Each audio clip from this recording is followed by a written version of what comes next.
విషయం. Okay okay Sharma చెప్పు నాన్న, అడుగు అడుగు అడుగు. ఈ పాప విషయంలో కూడా మరి పాప సాధారణంగా ఆ వయసులో ఉన్న పాప ఎక్కువ దూరం నడవలేని పరిస్థితి. ఆ పాప కనిపించకుండా పోవడం అంటే ఎవరైనా నిజంగానే మీరు అన్నట్టు ఈ సమయంలో ఈ అమావాస్య సమయం కాబట్టి వాళ్ళు అలాంటి పిచ్చి పనులు చేయడానికి ఆ పాపని ఏమన్నా తీసుకెళ్లాలని అవకాశం ఉంది. ఓకే ఖచ్చితంగా ఖచ్చితంగా అవకాశం ఉంది. ఒకటి, ఇప్పుడు అక్కడ మీరు ఆ శునకం, ఆ కుక్క ఏదైతే ఉందో అది వెళ్ళింది, తిరిగి వచ్చింది, చచ్చిపోయింది అన్నారు, అవునా? అవును. దాన్ని పూర్తిగా గమనిస్తే ఆ కుక్క యొక్క మృత కళేబరం మీద మీకు కొన్ని ఆనవాళ్లు కనిపిస్తాయి, కొన్ని గుర్తులు కనిపిస్తాయి. అవి దానికి ఏదన్నా పదార్థాలు పెట్టి దాని చావుకి కారణమయ్యారా అనే అనుమానాలు వస్తాయి. ఖచ్చితంగా దాన్ని పరిశీలిస్తే కొంత మేరకు వాళ్ళకి ఒక అవగాహన వస్తుందని నేను తెలియపరుస్తున్నా. ఓకే, అంటే అలాగే పసిబిడ్డ వెళ్ళిపోయి 8వ 9వ రోజులు అయింది, అవునా? అవును, 9వ రోజు. అందరూ జల్లెడ పట్టారు, వెతుకుతున్నారు, అవునా? పాప మృతదేహం ఏమన్నా కనబడిందా? లేదండి.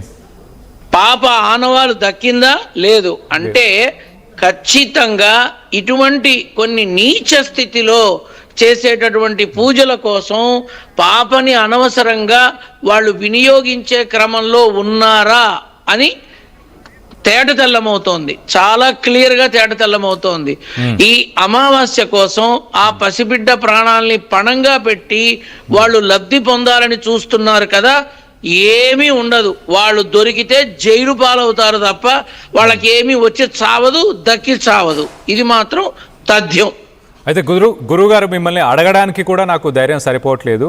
ఇప్పుడు రేపు అమావాస్య కదా, ఒకవేళ ఇలాంటి క్షుద్ర పూజలు చేయడానికే నిజంగా పాపను తీసుకెళ్ళాలి ఒకవేళ అనుకుంటే, పాప ఇప్పటికీ బతికే ఉందా? ఇవాళకి బతుకుందని అనుకోవచ్చా?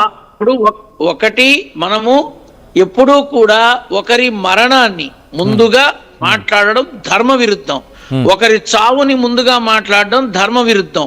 చాలా మంది అంటారు, వీడి ఇన్నాళ్ళలో పోతాడు, వీడికి మరణం ఉంది అని చాలా మంది మాట్లాడతారు. అలాంటి మాటలు మనం మాట్లాడకూడదు. కాకపోతే ఇప్పుడు నువ్వు అడిగిన ప్రశ్న, పాప బ్రతికి ఉందా అని అడిగావు.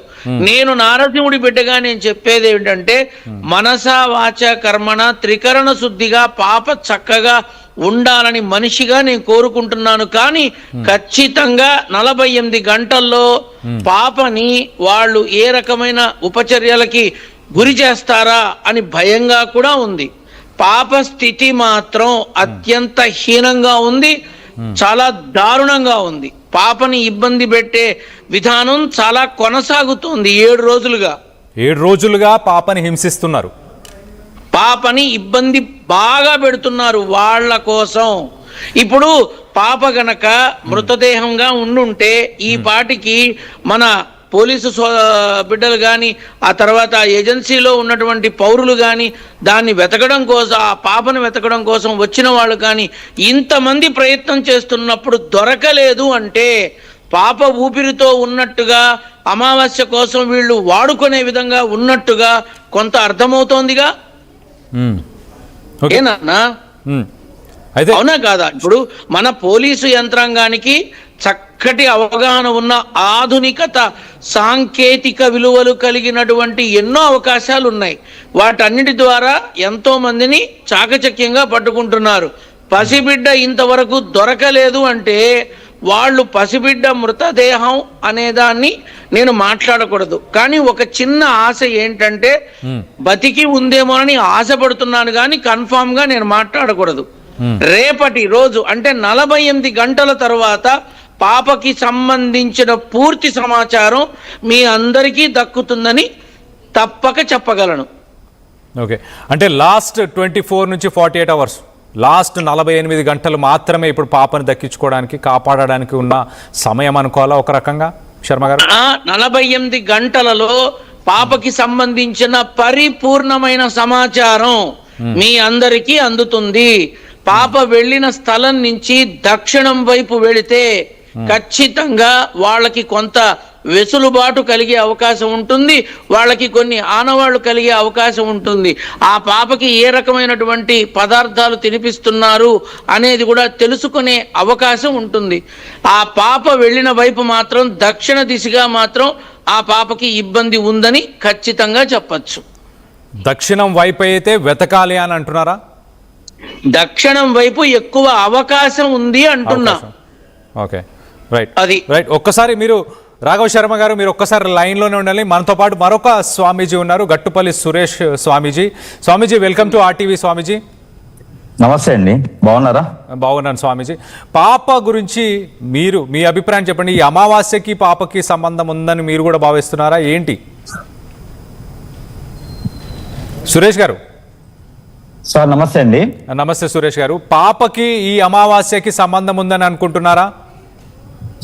పాపకి అమావాస్య కంటే ఇప్పుడు ఇంతకు ముందు చెప్పినటువంటి అతను ఎవరో నాకు తెలియదు, నేను ఇప్పుడే జాయిన్ అయ్యాను. రాఘవ శర్మ గారు. ఓకే, ఎవరు కూడా నాకైతే ఏం కనిపించట్లేదు, బట్ ఓకే, అందరికి కూడా నమస్కారం. ఇక్కడ నేను చెప్పిన దాని ప్రకారంగా చూసినట్టయితే గనక ఎప్పుడైతే పాప ఇప్పుడు మిస్ అయిపోయి ఉన్నారో అప్పటి నుంచి కూడా నేను అన్ని రకాల మాధ్యమాలలో కూడా చెప్తూ ఉన్నాను, అన్ని రకాల మాధ్యమాలు కూడా చెప్తూ ఉన్నాను, చూసిస్తున్నాను. ఆల్రెడీ మన దగ్గర ఉన్నటువంటి ఆ పెండిలం ద్వారా కూడా చెప్పడం అనేది జరుగుతా ఉంది. ఆల్రెడీ మనకి వీడియోస్ కూడా ఎంతవరకు వైరల్ అయినాయి అంటే వాళ్ళ మదర్ గారు వాళ్ళ అందరూ కూడా మాట్లాడే పరిస్థితి, అక్కడ ఉన్నటువంటి పోలీస్ వ్యవస్థ వారు కానీ మన సిటీలో ఉన్నటువంటి డీజీపీ సైతం కూడా నాతో మాట్లాడే పరిస్థితి, అక్కడ ఉన్నటువంటి లోకల్ లీడర్స్ కూడా నాతో మాట్లాడే పరిస్థితులు అయితే ఏర్పడ్డాయి. నిన్నటి నుంచి కూడా ఇదే పరిస్థితిలో ఉన్నారు. ఏదైతే మనము చెప్పినటువంటి గత 4 రోజులుగా మనం చెప్తూనే ఉన్నాం, దక్షిణ వైపు భాగం నుంచి పడమటి వైపు భాగం ఉన్నటువంటి ఎల్ షేప్ ఏదైతే ఉందో ఈ ఎల్ షేప్ భాగంలో వెతకడం ద్వారా పాప దొరికేటువంటి అవకాశాలు బాగా ఉండొచ్చు అని అయితే మనం అనుకుంటూనే చెప్తూ ఉన్నాను. ఇది ఎలా ఉందంటే కనుక వర్షం పడుతుంది కదా అని చెప్పేసి అని ఎవరో చెప్తే నిజమే కదా అని చెప్పి ఊరందరికి మనం మెసేజ్ చేసినట్టుగానే చెప్తూ ఉన్నారు అందరూ కూడా. సంతోషం. ఇప్పుడు ఒక గురువు గారిని గౌరవించేసి ఆ గురువు గారు చెప్పింది చెప్పడం అనేది చాలా గొప్ప విశేషం. ఆ గురువు గారు గౌరవించడం కూడా గొప్ప విశేషం. కాబట్టి ఇక్కడ పాప విషయానికి మనం చూసినట్టయితే కనుక, పాప విషయానికి మనం వచ్చినట్టయితే కనుక, ఇప్పుడు ఎక్కడైతే మిస్ అయిపోయిందో ఆ పాపతో పాటు కుక్క కూడా మిస్ అయిపోవడం ఒకటైతే, ఆ కుక్క మళ్ళీ తిరిగి రావడము. ఆల్రెడీ నేను ముందుగానే చెప్పాను, కుక్క వెళ్ళినప్పుడు కుక్కని నమ్ముకొని మనం పోలీస్ వ్యవస్థ వెళ్ళినప్పుడు 10 బృందాలుగా వెళ్ళినప్పుడు ఏదైతే ఉందో అప్పుడే నేను చెప్పున్నాను పాప దొరికేటువంటి పరిస్థితి అక్కడ లేదు. ఇక్కడ ఎక్కడైతే 320 కిలోమీటర్ల పరిధిలో ఉందో అక్కడే పాప దొరుకుతుంది అని కూడా నేను వివరించున్నాను ఆల్రెడీ కూడా. ఏంటంటే సురేష్ గారు 320 కిలోమీటర్ల దూరంలో ఉందా పాప? అవునండి, 320 కిలోమీటర్ల దూర పరిధిలోనే ఉండొచ్చు అని కూడా చెప్పున్నాను. ఏదైనా స్వామీజీ ఆవరణలో కానీ స్వామీజీ అక్కడ ఉన్నటువంటి ఆశ్రమంలో కానీ కొండల గృహాల్లో కానీ ఉండేటువంటి అవకాశాలు ఉన్నాయని చెప్పున్నాను. పాపని హింసించిన పరిస్థితి ఏమీ లేదు. పాపని ముందుగా అక్కడ ఉన్నటువంటి అమ్మవార్లకు కానీ స్వామివార్లకు కానీ ఇచ్చేటువంటి ఆహార ప్రదంగా చేసుకునే పద్ధతుల్లో పాపకి కను చూపు మేర, పాపకి కంటి మేర మీద కూడా ఎక్కడ వెంట్రుక మందం కూడా ఎక్కడ బ్లడ్ బయటికి రావడానికి లేదు. హింసించారు ఏం ఉండదండి. పాపని చాలా బ్రహ్మాండంగా చూసుకునేటువంటి విధం అయితే ఉంటుంది. ఎక్కడైతే అమ్మవారికి స్వామివారికి ఈ యొక్క దీక్షలు తీసుకునేవారు కావచ్చు, స్వాములు కావచ్చు, అఘురాజు కావచ్చు, పేర్లు అనేకమైన ఉండొచ్చు, వారు ఏదైనా ఇక్కడ అమావాస్య సందర్భంగా జ్యేష్ఠ మాసం, అధిక జ్యేష్ఠ మాసంలో వచ్చేటువంటి అమావాస్యకి ఈ సాధువులకి, గురువులకి, సన్యాసులకి, దరిద్రులకి వీళ్ళందరికీ కూడా మంత్రోచ్చారణ అంటే తంత్రం ద్వారా ఎదుటి వాళ్ళని నాశనం చేయాలి, దేశాన్ని, ప్రపంచాన్ని, ఉగ్రవాదుల కన్నా కూడా తాలిబాన్ల కన్నా కూడా ప్రపంచాన్ని నాశనం చేయాలి, ఆడపిల్లల్ని హింసించాలి, అటువంటి దరిద్రులందరూ కూడా నేర్చుకున్నట్టు విధవాళ్ళందరూ కూడా చెడు చేయాలని తత్వంతో ఉన్నవారు, చంటి పిల్లల్ని 7 సంవత్సరాల లోపు ఉన్న వాళ్ళందరినీ కూడా అపహరించి 30 రూపాయల నుంచి 300 రూపాయల వరకు కోస్టల్ ఏరియాస్ లో కొనేసి ఇవన్నీ కూడా చేస్తూ ఉన్నారు. దీని మీద నా మీద కూడా మాట్లాడడం జరుగుతా ఉంది. ఇది వాస్తవమైనటువంటి విషయం. ఇది జ్యేష్ఠ మాసం వచ్చే అమావాస్య. రైట్ సురేష్ గారు, మీరు ఒక్కసారి అలానే లైన్లో ఉండండి. రాఘవ శర్మ గారు మీరు చెప్పండి, పాపకి ఇంత గాయం కూడా అవ్వలేదు, పాప కనుపాప మీద ఇంత గాయం కూడా అవ్వలేదు, తను సురక్షితంగా ఉంది అంటూ సురేష్ గారు మాట్లాడుతున్నారు. మీరేమంటారు రాఘవ శర్మ గారు? మీరేమైతే మరి కొంత పాపని హింసించారు, గత 7 రోజులుగా కూడా హింసకు గురై